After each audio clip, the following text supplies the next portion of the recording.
One of the reasons why chess is so addictive is the cycle of tension, uncertainty, and resolution. If chess is about using different pieces to attack, defend, and finally corner the king, then its Asian cousin, Go, starts from something even simpler. Just black and white stones, placed one at a time trying to surround more territory or board than your opponent. So that's basically it. The only goal is to surround more land than your opponent. And let's take a look at how to place stones on the board. First of all, we have black and white stones in this game. And when we are placing these stones on the board, we place them on these intersections instead of in these little squares. Because unlike chess, you place your pieces on intersections, not in the squares. So that is basically how to place stones. And when we are playing Go, black player goes first. I don't mean the race, I mean whoever has the black stones. So if you have the black stones, you can place that on the board first, and your opponent is going to place another stone, which is white stone, on the board. And you just keep playing, and hopefully you get the more land or more territory in your hand at the end of the game. And one very important thing to know about these stones are that they, like chess pieces too, they can die. And we have HP points for these stones. So we have these little lines over here, right? And each line over here is its HP point, or we call it liberty. In this case, we have 1, 2, 3, and 4 lines sticking out of the stone, so it has 4 liberties. What does it mean?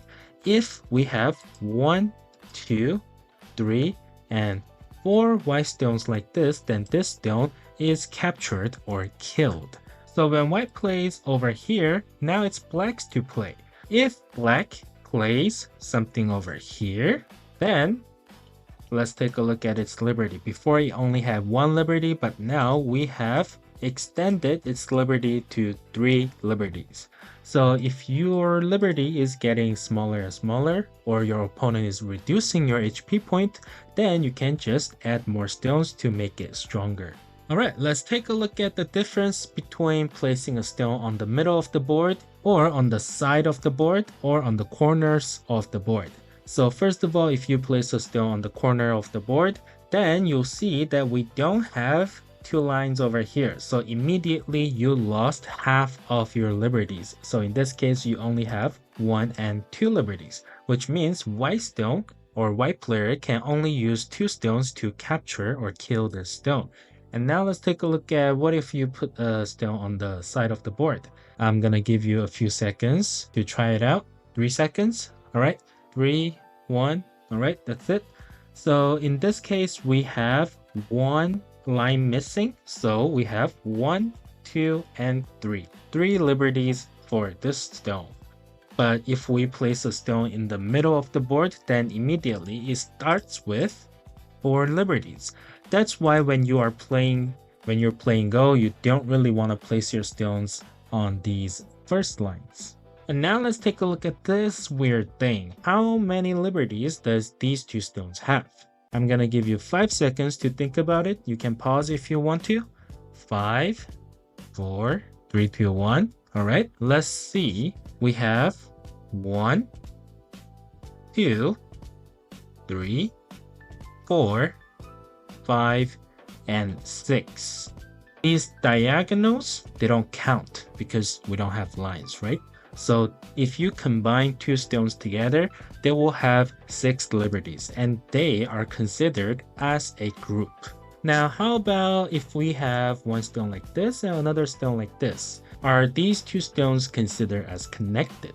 That is the question. And the answer is no, these 2 stones technically are not connected because they don't share a line between these 2 stones. So when we are calculating or counting its liberties, we count it as 1, 2, 3, 4 for this single stone, and 1, 2, 3, 4 for this single stone.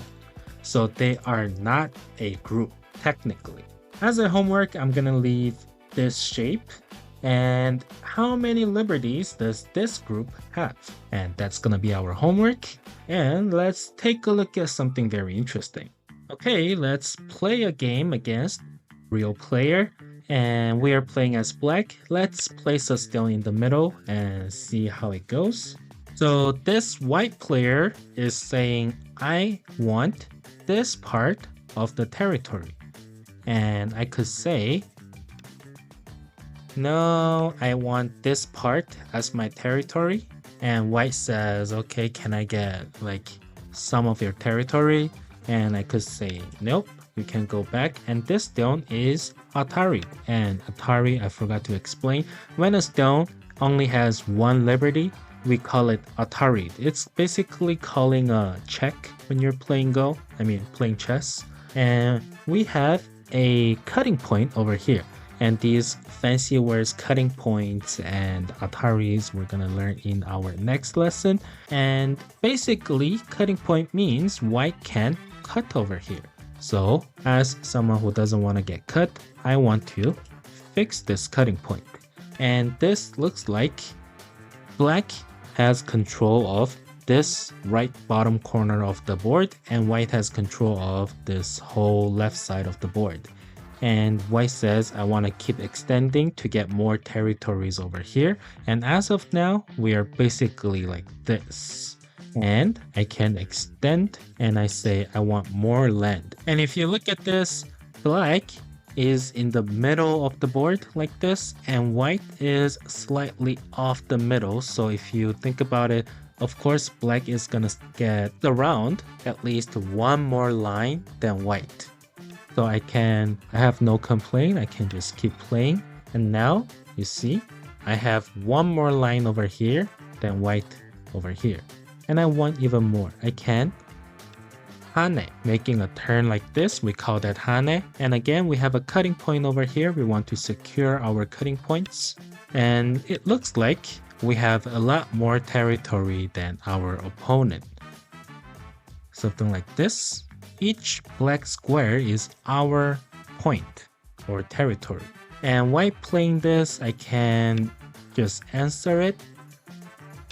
Make sure it doesn't get to do anything and just dies. There is a way to make your group immortal.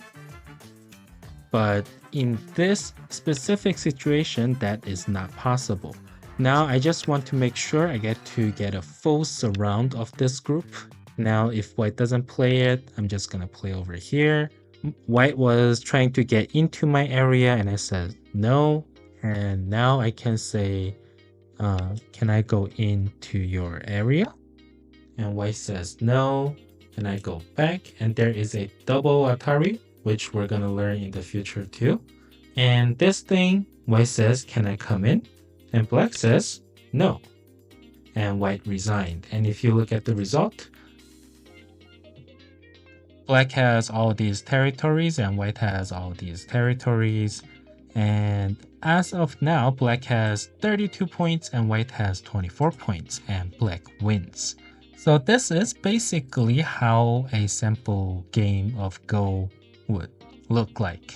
You could have a style of always trying to go for a kill kind of style, but you could also be a more calm style, like I'm just gonna grab my land, my territory, my points, and just win the game. I'm just gonna have a better judgment than you, so I'm gonna get more points than you, so no fight happens. It's a very simple and elegant way of playing Go if you would like to be someone like that too. If Go seems interesting, please like and subscribe. We are going to have more videos on how to play Go. This has been Z from Simple Baduk, and I will see you next time.